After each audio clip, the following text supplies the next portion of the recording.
Welcome to the Ontario Catholic School Trustees Association's Professional Development Series for Trustees. In Part 3 of this series, George McAuley discusses inclusion with an anti-racism lens within the context of Catholic education. This video is divided into several segments with timed moments to pause, contemplate, and journal. Greetings, everyone. My name is George McAuley, and I am the second of four boys born and raised in London, Ontario, to Grenadian immigrants. I attended elementary and secondary school in the London District Catholic School Board, and upon my graduation, I attended Western University, where I earned a mathematics degree. At the high school level, teaching mathematics and coaching football and basketball, I decided to go back after a number of years and earn a master's in mathematics. However, when I got to the room and the building to sign up, I bumped into two professors who turned me on to anti-racism education. And my focus changed. Matter of fact, my world changed. And when I brought that knowledge back to my coaching and my teaching, I was able to see my students in a different light. I was able to see them in the light that they preferred to have shone on them. And it made me a lot more effective in my coaching and my teaching. I was very fortunate to also become the coordinator for anti-racism education and mathematics and science for my board, and then move into the role that I currently am of vice principal at Regina Mundi Catholic College in London, Ontario. I'm a very proud father of three wonderful kids, and with my three brothers, I'm very fortunate to have been able to form the Juno-nominated group, the McAuley Boys. Today, and in this session, I am going to put a focus back on my passion, which is anti-racism education.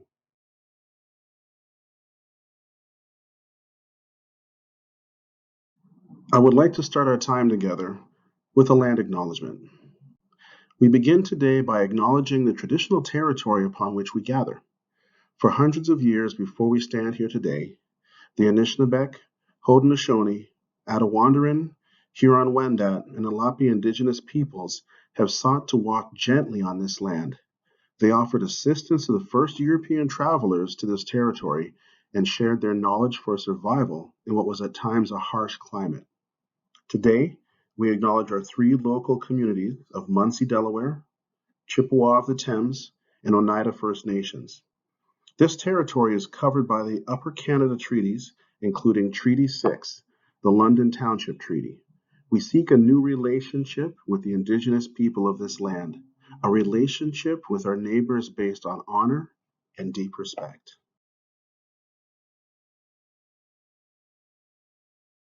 We love because He first loved us.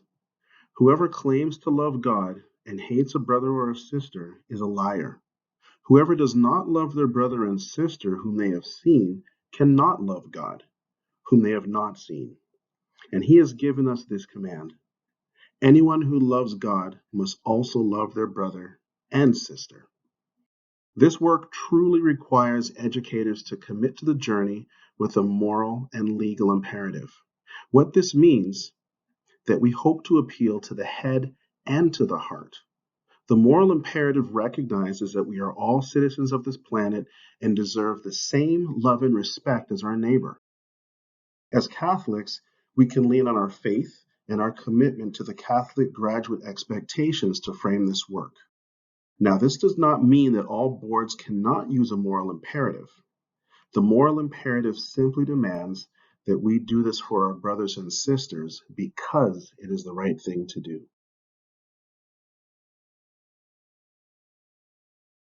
The work that we do, this vocation, is heavily rooted in our faith.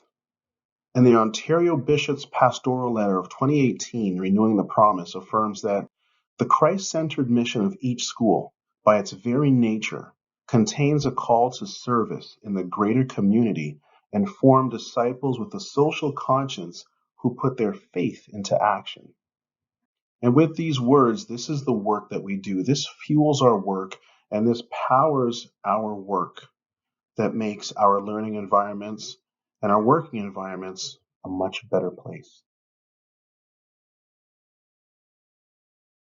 I would like to take some time to reflect on our Catholic graduate expectations. And as such, those of us who teach these and model these for our students must also remember that this is what we live for ourselves. We are discerning believers formed in the Catholic faith. We strive to be effective communicators, reflective, creative, and holistic thinkers, a self-directed, responsible, lifelong learner, a collaborative contributor, a caring family member, and a responsible citizen. We've discussed the moral imperative, the Ontario Bishop's pastoral letter, and the Catholic graduate expectations. Please take a few moments to contemplate how your faith has formed your thinking and how it can further develop an anti-racist lens as you approach your vocation as an Ontario trustee.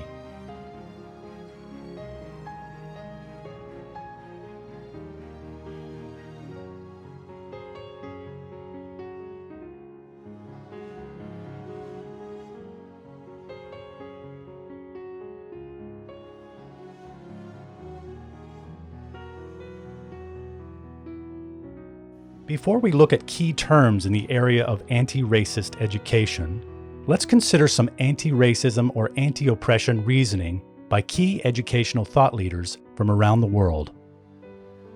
Over the next 2 slides, I would like you to take a look at these quotes and reflect on what they mean to you in your work with anti-racism, equity, diversity, and inclusion.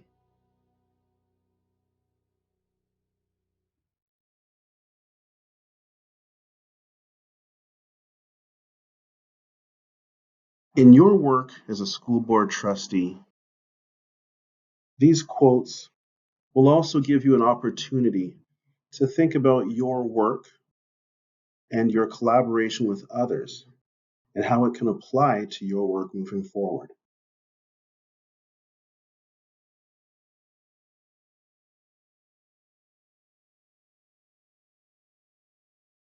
As mentioned before, we hope that this work appeals to the heart of individuals. And that means that we do this work because it is the right thing to do as global citizens. And at times, the legal imperative is very important to lean on as well. The legal imperative appeals to the head of individuals. The Ontario Human Rights Commission and the Canadian Charter of Rights and Freedoms requires that we do this because it is required by law. Every individual is equal before and under the law and has the right to the equal protection and equal benefit of the law without discrimination, and in particular, without discrimination based on race, national or ethnic origin, color, religion, sex, age, or mental or physical disability. It is the hope that your heart will lead and that your head will follow close behind. In some cases, it will require that the head understands what needs to be done, and then the heart will eventually find its way. This session is not only about learning and understanding, but also reflecting on how we, individually and collectively, take actions to address racism and discrimination wherever we find it. In 2016, the United Nations Committee on Economic, Social, and Cultural Rights found the committee is concerned by the continuous lower educational and academic achievements by Indigenous and African Canadian children. The committee is particularly concerned by the latter's high dropout rates at all school levels. The committee is also concerned about reported barriers for children whose parents have no legal status in accessing schooling. This challenges us as educators and stakeholders in the system to understand how the system was created to set up barriers for these learners. Over the course of this session, we'll take a deeper dive into anti-racism education. In particular, some definitions that'll help us drive the conversation: implicit and explicit bias, intent versus impact, and on the topic of systemic discrimination, we'll take a look at a tool that will help us interrogate and combat it.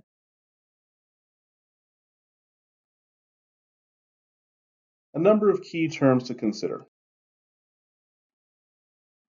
Race is a socially constructed concept which has been used to differentiate between individuals and groups based on characteristics such as color of skin, language, accent, religious beliefs, and places of origin.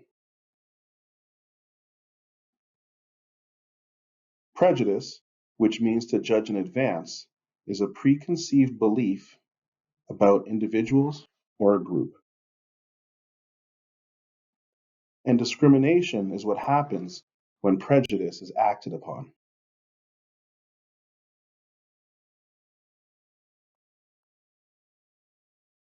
Racism is based on the belief that one set of characteristics is superior to another set. Racism describes the mistreatment of members of ethnic and racial groups that have experienced a long history of discrimination. It is important to note that racism does not require intention. Systemic racism is that form of racism that is so embedded in our society that it pervades many systems, including our criminal justice system, our employment, housing, politics, healthcare, and education, just to name a few. We all have bias. Bias is that very human trait that causes us to place people and things into categories such as good versus bad, approachable versus unapproachable, and even safe versus unsafe. Having bias does not make you a bad person, it makes you a human being. Implicit bias, or prejudice without awareness, is that subconscious feeling, the perceptions and attitudes, and even sometimes actions that have you leaning towards a group or an individual or away from a group or an individual. If we are not aware of that implicit bias, we can unknowingly exclude people and groups from taking part. The explicit bias is that bias with awareness, and it is when individuals know they are doing this. It is willful, it is intentional, and it is seen in the form of overt racism and racist comments. As an example, when an individual unnecessarily includes the racial, ethnic, or cultural details of a person in the relaying of an event or story, they are displaying prejudice with awareness, which is explicit bias. The implicit bias is about intent versus impact. As humans, we all have biases we are not aware of that play out on a daily basis. Implicit biases exist entirely in the unconscious emotional brain. Implicit bias may be invisible to us, but it is more obvious to those who are impacted by it. And this is what the Ontario Human Rights Commission is referring to when it is said, racial discrimination occurs whether or not there was intention. Over the last few minutes, you've been presented with various terms: race, prejudice, discrimination, racism, systemic racism. Take a moment to think about these terms. Were you able to make distinctions between them? Consider the impact these terms have on your work as a trustee.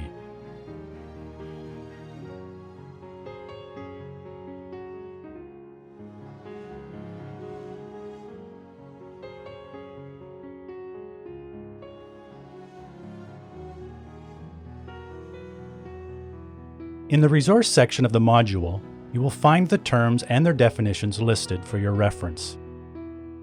Next, we'll focus on a highly publicized Ontario-based scenario that involves many of the terms discussed. When you have a moment, I will encourage you to access and read the article. This article came out in the wake of the racial discrimination reckoning we had in the height of the pandemic.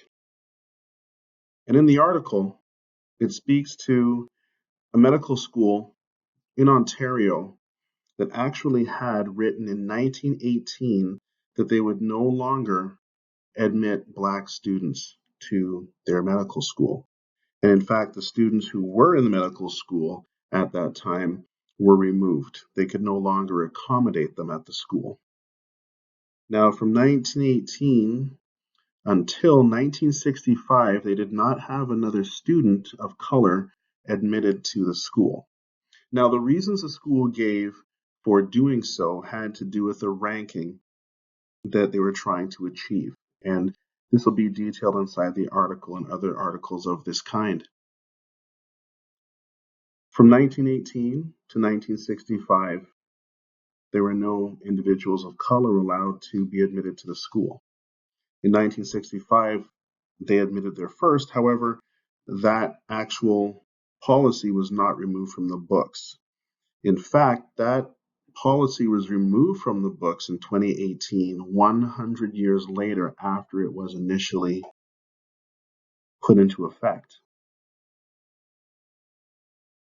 Now, if you take a moment right now to think of the years between 1918 and 1965, how many years have passed and how many generations of doctors of color did not get produced because of that policy? Now, regardless of the intent of that policy, the impact had huge ramifications for many different communities.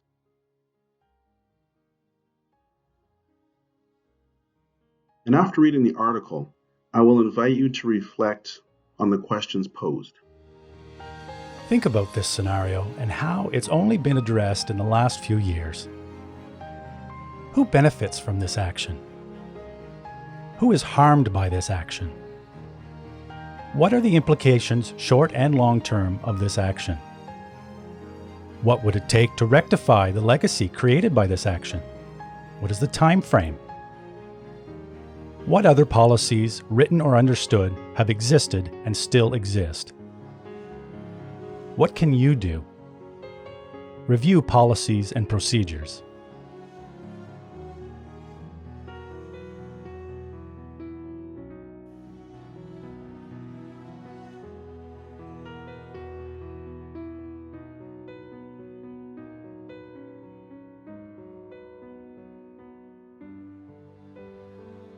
At this point, we want to take a look at a tool that helps us to interrogate and take a much deeper dive into that systemic discrimination and that systemic racism that will allow us to open our eyes and see things a little bit differently.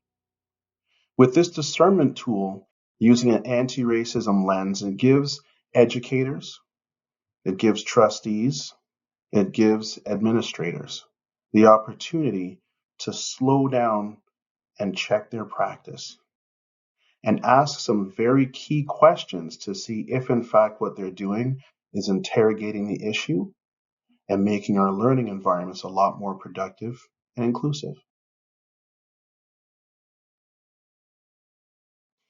The background to this is a culturally responsive and relevant pedagogy, which means it's an evidence-based pedagogy approach that can be tailored to meet the needs of our Ontario students, all of our students, and those particular students who face ongoing systemic barriers. CRRP is focused on enhancing leadership and teacher practice and emphasizes that an educator's approach plays a decisive role in the success of all students.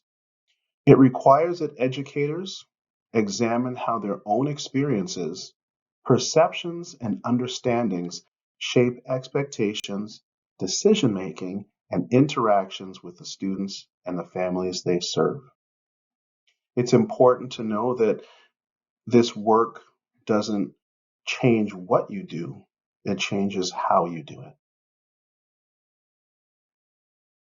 Using this tool, we can make decisions at the board level when it comes to board policies, strategic planning, and even things like budget.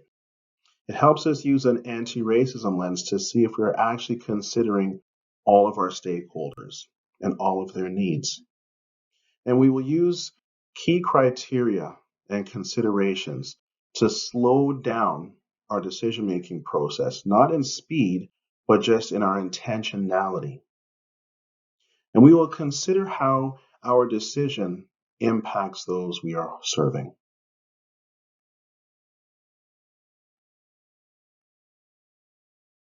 Our key considerations, they can be scenarios, they can be decisions we have to create, they can be liturgies we're putting together. And the activities have to connect to our local community. And they have to balance a contemporary and accurate historical content. And it must include the local cultural knowledge. These activities are contextualized in a scenario that is relevant and significant to our local cultures. And the activity can include cultural works, whether it be literature, music, visual, and performing arts from cultures other than the dominant culture. Our key considerations for our scenarios also include a reflection upon respect for Indigenous science knowledge, Western science knowledge, and multiple worldviews. The cultural content must be significant and designated as appropriate for sharing in classrooms by local communities where possible. And that means the content is not presented as a sidebar, as an extension, or a novelty item. It is neither taboo nor offensive. And when making those decisions, we have to make sure that what we've considered is inclusive and accurate. And this has to be a scenario and a situation that includes major figures, contributors, or historical events other than the dominant culture. And the conversation and the consideration needs to be focused and refocused through an anti-racism lens. Now, the key questions for us include, what are the implications of race in this activity? And sometimes the decisions you're making don't have an implication of race. You don't have to have race always as a part of the consideration. But when it is, you have to stop and think about all these different pieces that come into play and all these different factors that may work into your decision. Who is being underserved and who is being overserved? Does this decision speak to all members of the community? Does it consider those members of the community who will be affected? Does the decision show a balance and acknowledgement of those involved in the activity? And at the same time, who is underrepresented and overrepresented? Is their voice at the table? Where applicable, the activity displays a broad spectrum of those in the community, and the decision that we're trying to make doesn't show favor to a particular racial group or demographic. And in our decision-making process, what perspectives are being considered and what perspectives have not been considered? Does this decision rely on norms of the dominant culture, or does it take into account assumptions, antiquated beliefs with typical outcomes? Who is being included? Who can take part? Does this decision that we're making provide options for each individual to insert themselves and benefit from active participation?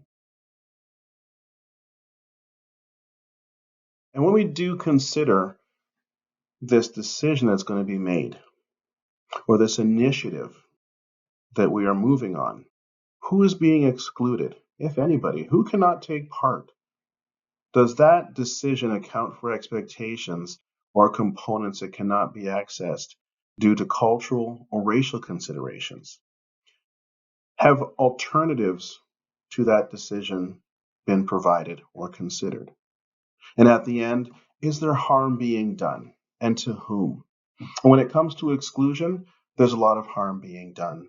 And when it comes to antiquated old decisions that have not been considered in a new light, There is harm being done because we have new stakeholders who are now being excluded from that process and that decision.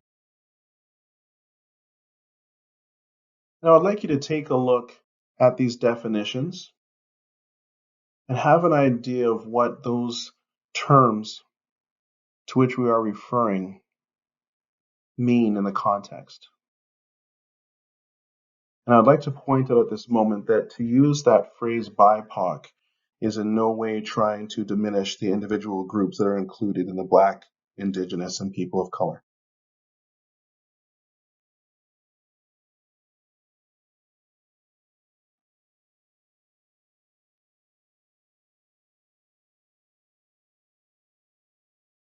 Moreover, there's a stark difference between the terms cultural norm and stereotype. And it's very important that we make that designation and that differentiation as we go through with this work.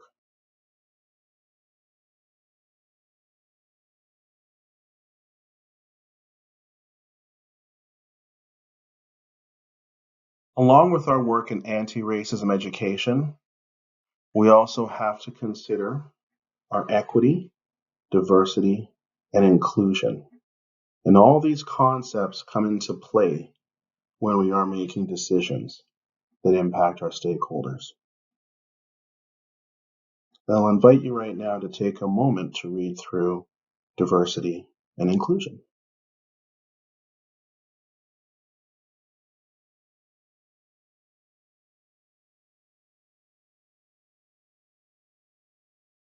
And as we move through the process, it'll be very important that we document our ideas and we don't work in isolation. This is here as a point of reference, so we always have something to jump back to and consider. Did we move through this? Did we think about that? Did we consider this? We need to have several voices at the table to help us move through the decision and come to a conclusion and then move on that initiative. And this template helps us organize our thoughts, and it helps us put down the ideas so we can always come back and use it as a point of reference when we have to go back and look at our decisions. And what I'd like to present to you right now are two actual articles that came to the London District Catholic School Board at the point of the pandemic when we were trying to find virtual learning objects to bring to our classrooms. Many companies were putting together artifacts, they were putting together learning objects, putting together lessons, and they were sending them out to the boards at a fevered pitch. I would like you to take a look right now at these two pieces and reflect on what is being presented and to whom, and if the information is accurate. And if anything does jump out to you, pull out a pad and a pen and write those ideas down. Keep in mind, this was an activity that was presented for grade 5 and 6 students.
If you can follow along with the notes that you created, I would like to show you what my team had put together when we first looked at this artifact. What are the implications of race in this activity and lesson?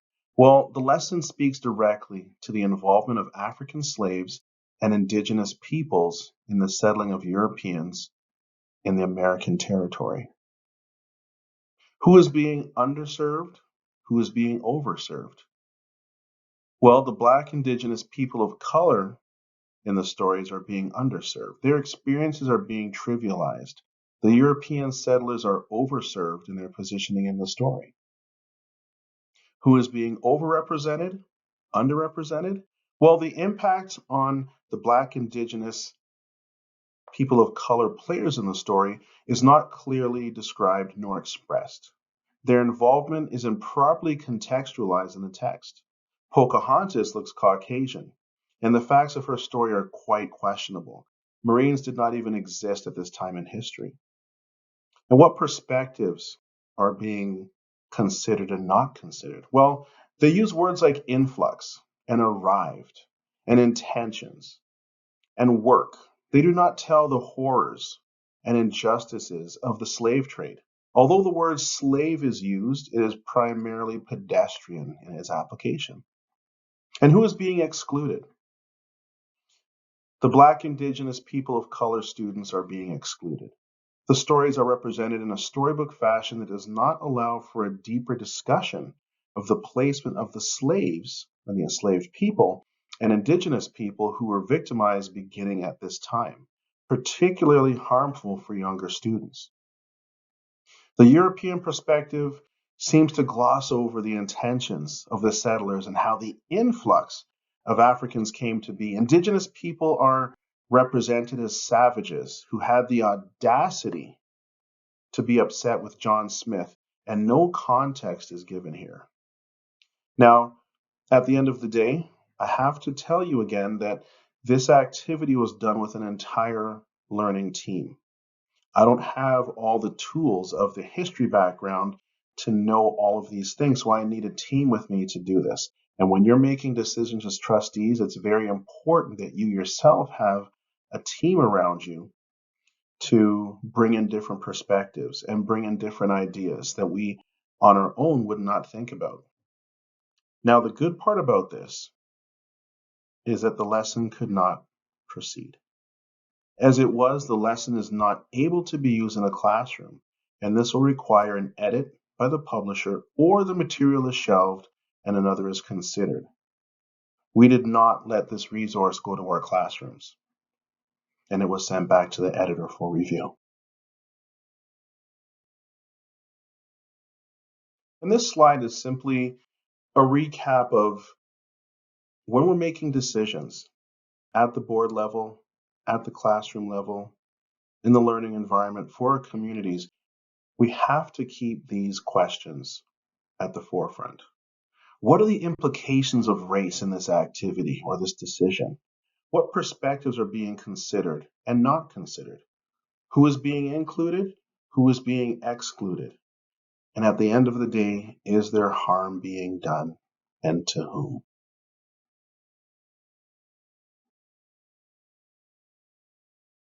And as we get to the end of our discussion today, I would like to bring back the concept of intent versus impact. What was said and what was heard? What was done and what was seen? Sometimes we believe that what we do and our intention is the most important piece, but most important is the impact it has on the people we serve.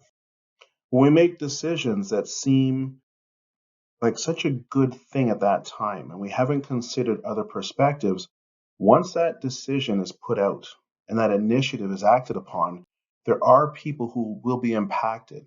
And it might be for the short term, or it might be for the long term, as we saw in the Queen's University article. So it's very important at the forefront of our minds when we make decisions, we keep in mind our intent versus our impact.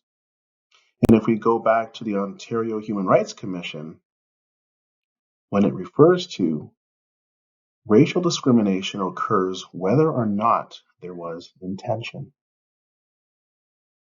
So it's very important that we keep in mind our intent versus our impact.